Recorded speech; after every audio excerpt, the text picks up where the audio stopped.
বন্ধুরা একটা চমৎকার ভিডিও, সেটা হচ্ছে যে দেখো যে শিশুদের মলদ্বারের সমস্যা। দেখো বন্ধুরা যে এক নাম্বার তিনটা জিনিস আমি নিয়ে আলোচনা করব। এক নাম্বার হচ্ছে ফিশার, দুই নাম্বার হচ্ছে পলিপ, আর তিন নাম্বার হচ্ছে ফোড়া হওয়া।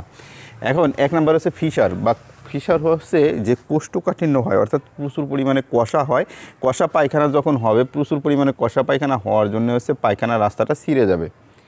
ছিঁড়ে যাওয়ার জন্যে সেখানে কিন্তু ব্লাডটা বের হবে, সাথে হচ্ছে তার নানান রকম সমস্যা দেখা দিবে।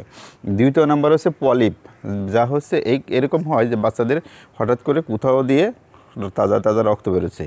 এটাও কিন্তু অনেকটাই এই যে ফিশারের মতোই, তবে এখানে যে কোষ্ঠকাঠিন্যের কোনো কারণ ছিল না, এমনিতেই দেখা গেছে কোনো কারণে যে তাজা রক্ত পড়া শুরু হয়েছে। আর তিন নাম্বার হচ্ছে কোনো কারণে যদি ফোড়া হয়, এক্ষেত্রেও কিন্তু প্রচুর পরিমাণে জ্বালা যন্ত্রণা করে এবং একসময় হচ্ছে বায়ুপথে অর্থাৎ মলদ্বারে হচ্ছে সমস্যা দেখা দেয়, বিশাল সমস্যা দেখা দেয়।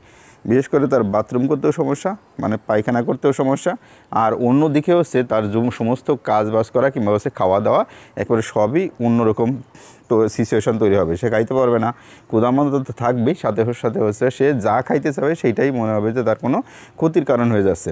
এবং সে যখন মলত্যাগ করতে যাবে তখন হচ্ছে প্রচুর পরিমাণে ব্যথা অনুভব করবে, যে ব্যথাটা সে স্বাভাবিক যে সকল ব্যথা সেই ব্যথা থেকে অনেক বেশি পরিমাণে ব্যথা সে অনুভব করবে।